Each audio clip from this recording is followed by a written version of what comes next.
Supreme কোর্টের অপরাধ তো নয়, সুপ্রিম কোর্ট বলেছে অনুমতি দিতেই হবে। সুপ্রিম কোর্ট অর্ডার তো মানছে না রাজ্য সরকার। সুপ্রিম কোর্টের অর্ডার হচ্ছে অনুমতি দিতেই হবে, তো রাজ্য সরকারকে মানতেই হবে। তাহলে ভোট কবে নাগাদ আশা করছেন? ও তো এপ্রিল মে। নিশ্চিত করে মালদা হচ্ছে, ধরো তুমি উত্তরবঙ্গে যেতে গেলে এটা গেটওয়ে। মালদা থেকে রায়গঞ্জ যাওয়া যায়, মালদা থেকে বালুরঘাট যাওয়া যায়, আবার মালদা থেকে ট্রেন কমিউনিকেশনে কুচবিহার যাওয়া যায়, শিলিগুড়ি যাওয়া যায়, আলিপুরদুয়ার যাওয়া যায়। সুতরাং মালদা জেলাটা অত্যন্ত গুরুত্বপূর্ণ জেলা। এই লোকসভা ভোটে এই দুই জেলায়, বিশেষ করে উত্তর মালদায় ফলের ব্যাপারে কতটা আশাবাদী? আমরা উত্তরবঙ্গের 8টা ফলই জিতব। উত্তরবঙ্গের যে প্রায় 41-42 বছর আগে এখানে একটা সার্কাস হয়েছিল, তার লিডার ছিলেন জ্যোতি বোস। আবার আর একটা সার্কাস হচ্ছে, তার লিডার হচ্ছে মমতা ব্যানার্জি।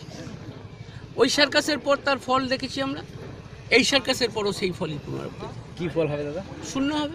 প্রধানমন্ত্রী হবে বলছেন?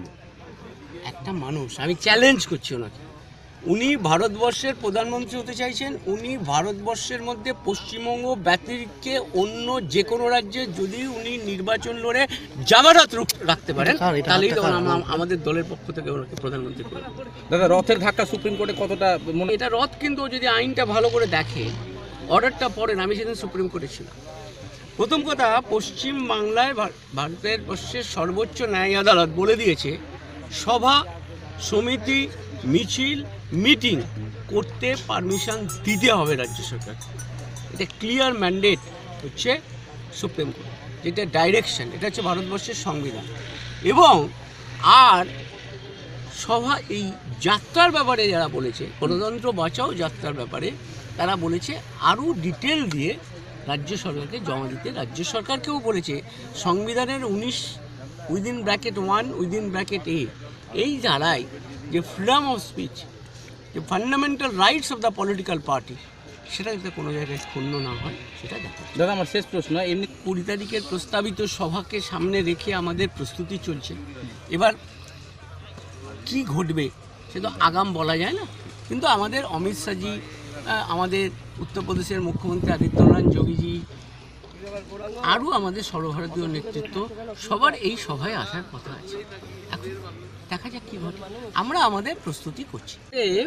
এইটা নিশ্চিত করে মালদায় কেউ নিশ্চয়ই সারা বাংলার সমাবেশ ডাকবে না। সারা বাংলার সমাবেশ হলে কলকাতাতেই হবে, ব্রিগেডেই হবে। এটা হচ্ছে মালদার জেলা এবং তার লাগোয়া আর একটা জেলা হতে পারে, তাদের জেলার আমাদের প্রস্তাবিত সভা।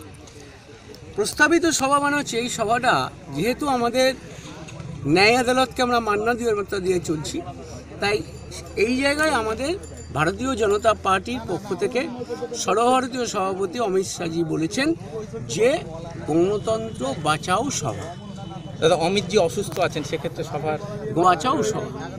স্বাভাবিকভাবে অসুস্থ মানে আজ আছেন বলে কাল থাকবেন এরকম কোনো গ্যারেন্টি নেই। অতএব আমাকে আমার প্রস্তুতি নিতেই হবে, দলের প্রস্তুতি চলবে। অতএব দলের প্রস্তুতি অনুযায়ী আগামী 20 তারিখে গণতন্ত্র বাঁচাও সভার প্রস্তুতি আমাদের শুরু হয়েছে। আমাদের এই রাজ্যের সহকারী পর্যবেক্ষক, ভারতীয় জনতা পার্টির অন্যতম সম্পাদক অরবিন্দ মেননজি আজকে এখানে এসেছেন। এছাড়া মালদা জেলার সভাপতি রয়েছেন সঞ্জিত রথিন বোস, এই জেলার উত্তরবঙ্গের ইনচার্জ আছেন, আরও যারা যারা আছেন তারা সবাই এখানে এসেছেন। আমাদের আগামী 20 তারিখে প্রস্তাবিত গণতন্ত্র বাঁচাও সভার প্রস্তুতি দেখাচ্ছে।